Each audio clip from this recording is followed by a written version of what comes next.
যারা মনোনীত প্রার্থীদের মানছে না তারা অনুপ্রবেশকারী বলে মন্তব্য করেছেন বিএনপি নেতারা। বিক্ষোভ করে যারা মাত্রাতিরিক্ত প্রতিক্রিয়া দেখিয়েছেন তাদের বিরুদ্ধে সাংগঠনিক ব্যবস্থা নেওয়ার হুঁশিয়ারি দিয়েছেন স্বেচ্ছাসেবক দলের সভাপতি।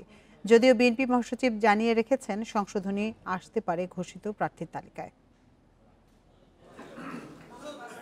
ত্রয়োদশ সংসদ নির্বাচনের জন্য ২৩৭ আসনের প্রার্থী দিয়েছে বিএনপি। পরে অনেকে অভিযোগ করেন তালিকায় জায়গা পায়নি দুঃসময়ের কেউ কেউ। নাম ঘোষণার পরপরই বিভিন্ন জায়গায় শুরু হয় বিক্ষোভ। সড়ক অবরোধ করে মনোনয়ন বঞ্চিতদের সমর্থকরা। কয়েকটি এলাকায় সংঘর্ষও হয়েছে।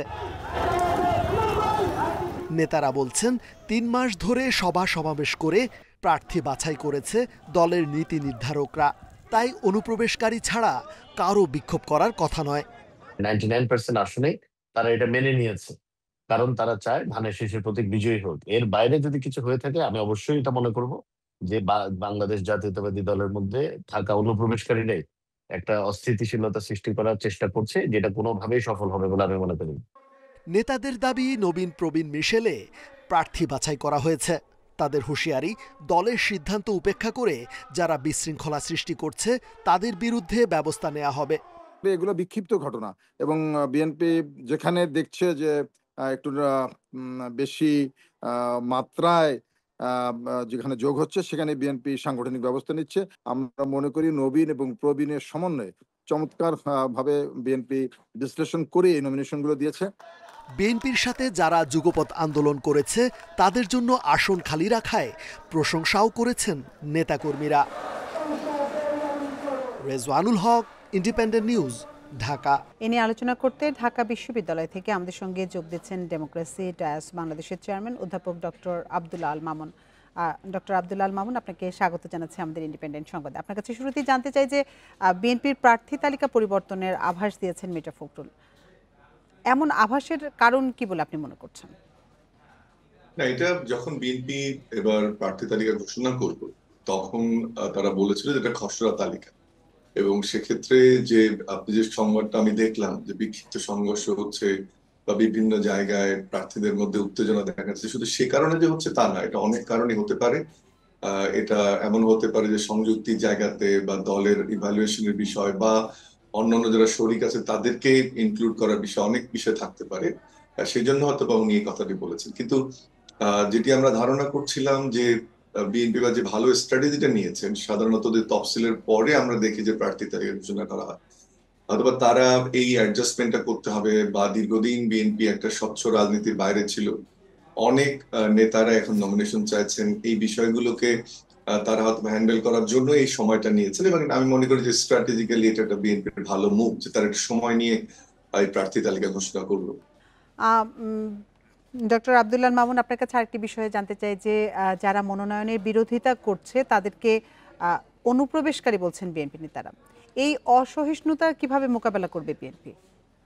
সেটার আশঙ্কা উড়িয়ে দেওয়া যায় না, বাট আবারও আমি বলবো যে এবারে যে প্রক্রিয়ায় প্রার্থী নির্বাচন করা হয়েছে বিএনপির, সেটি মনোনয়ন বোর্ড এবার হয়নি, এবার স্ট্যান্ডিং কমিটিকে পুরোপুরি ইনভলভ করা হয়েছে, এবারে অনেকগুলো সার্ভের মাধ্যমে নির্ধারণ করা হয়েছে। একই সাথে যেটা আমি একটু আগে বললাম যে তফসিল ঘোষণার আগে একটু সময় নেওয়া হয়েছে, যেহেতু দীর্ঘদিন বিএনপি নির্বাচনের বাইরে যেন এই বিষয়গুলোকে অ্যাড্রেস করা যায়। এখানে আমি মনে করি যে আরো একটি ফ্যাক্টর গুরুত্বপূর্ণ, যে তারেক রহমান সাহেব যখন দেশে ফিরবেন তার আগেই যেন এই বিষয়গুলো সেটেল করা যায়, সেটা একটা বড় বিষয়।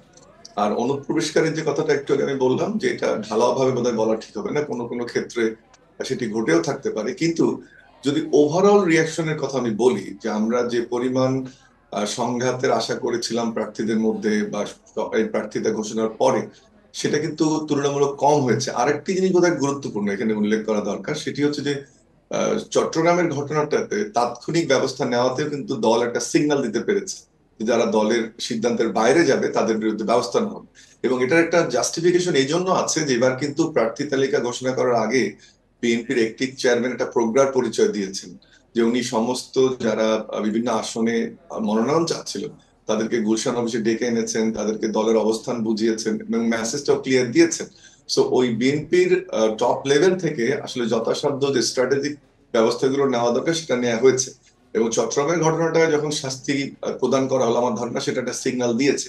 এবং আমি বিশ্বাস করি যে আস্তে আস্তে এটা ঠিক হয়ে যাবে। এবং আরো একটা জিনিস মাথায় রাখতে হবে যে বিএনপি দীর্ঘদিনের যারা সঙ্গী ছিল এই ফেসিবাদ বিরোধী আন্দোলনে, তাদেরকেও জায়গা ছেড়ে দিতে হচ্ছে। তো 300 আসন জি, নিয়ে ডক্টর মামুন যেমনটি বলছিলেন, আপনার কথা সূত্র ধরেই জানতে চাই যে যেসব আসনে বিএনপি এখনো প্রার্থী দেয়নি, সেগুলোর বিষয়ে আসলে কি ধরনের সিদ্ধান্ত আসতে পারে বলে মনে করছেন, এবং সেক্ষেত্রে কি জোটের শরিকদের দেয়া হতে পারে, কি ধারণা এটা করছেন? দুটোই সম্ভাবনা আছে। একটা হচ্ছে যে অথবা দলের মধ্যে ঠিক কাকে দেওয়া হবে দুজন প্রার্থীর মধ্যে, সেটা যেমন নির্ধারণ করা যায়নি, সেটা ফাঁকা রাখা হয়েছে। আবার এটাও ঠিক, যারা জোটবদ্ধ আন্দোলনে ছিল বিএনপির সঙ্গে, তাদের আসনগুলো নির্ধারণ করতে হবে। এখানে আরো একটা বিষয় উল্লেখ্য যে যারা জোটের প্রার্থীদেরকে বিএনপি নমিনেশন দিতে চাচ্ছে হয়তো বা যে আসনে, কিন্তু তাদের চয়েসের আরেকটি আসন এই মুহূর্তে কিন্তু অনেক ক্ষেত্রে দুটোই ফাঁকা রাখা হয়েছে সেই বিবেচনায় যে তাদেরকে বিএনপি অ্যাকোমোডেট করতে চায়। সো দুটোই বিষয়ই আছে। একটা হলো দলীয় প্রার্থীদের মধ্যে সুনির্দিষ্ট কোন প্রার্থী হবে সেটার জন্য একটু সময় নেয়, আবার যারা জোটবদ্ধ আন্দোলন করছে তাদের ক্ষেত্রেও আছে। এবং আরেকটা জিনিস আমরা শুনছি যে এনসিপির সঙ্গেও বিএনপির একটা আলোচনা হচ্ছে, সেক্ষেত্রে সেটিও কনসিডারেশনে হয়তো বা বিএনপি থাকতে পারে। ডক্টর আব্দুল আল মামুন, আপনাকে অসংখ্য ধন্যবাদ জানাচ্ছি আমাদের সাথে যোগ দেওয়ার জন্য।